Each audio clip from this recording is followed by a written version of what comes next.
Nous sommes à la veille de l'évolution technologique la plus considérable, la plus extraordinaire que le monde entier a connue, et personne n'en parle vraiment, personne ne semble s'y préparer.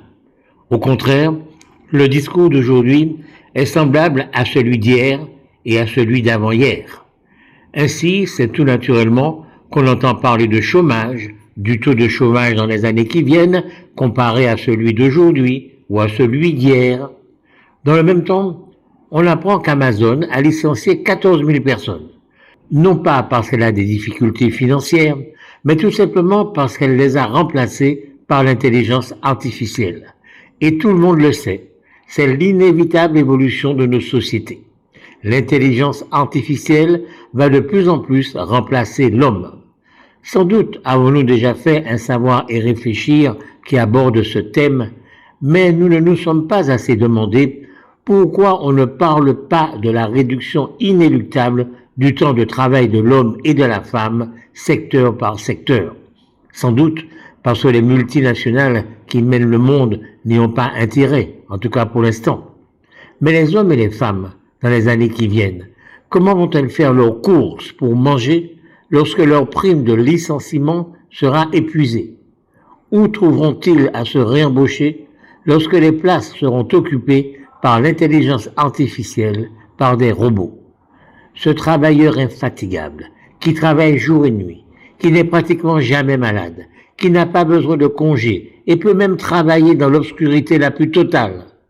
Il y a là un énorme chantier.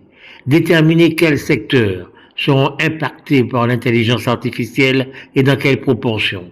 Cela permettrait de réorganiser ces secteurs en connexion avec ceux où l'intelligence artificielle sera moins présente, moins nécessaire. On ne peut pas imaginer un monde où dans certains secteurs, on ne travaillerait plus que quelques heures par semaine, grâce à l'intelligence artificielle, et où on gagnerait les mêmes sommes, voire plus que les salariés qui dans d'autres secteurs travailleraient 3 fois plus. La société dans laquelle nous vivons nous a habitués en réalité, nous a formatés à l'acceptation des inégalités, dans les rémunérations comme dans le mode de vie. Mais ça n'a rien à voir. C'est vrai qu'aujourd'hui, il y a des gens qui gagnent de l'argent à ne rien faire, tant au sommet qu'à la base de notre société. Et ça fonctionne. L'intelligence artificielle ne ferait qu'accentuer cette réalité-là. Oui, c'est vrai, mais dans des proportions exponentielles difficilement imaginables. On pourrait en arriver à ce que le travail ne soit plus au centre de la vie des hommes, puisqu'on pourrait produire sans travailler. Ça ne peut pas arriver comme ça. C'est trop gros. Il faut s'y préparer. Il faut l'organiser. Et personne ne semble le faire. Jusqu'au jour où l'armée française, faite de chair et d'os, comme est en train de la façonner Emmanuel Macron, se retrouve en face d'une armée faite de soldats en acier, bourrés de logiciels.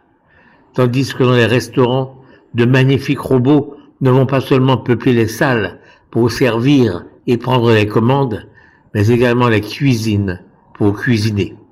Mais c'est pas grave, on verra le moment venu.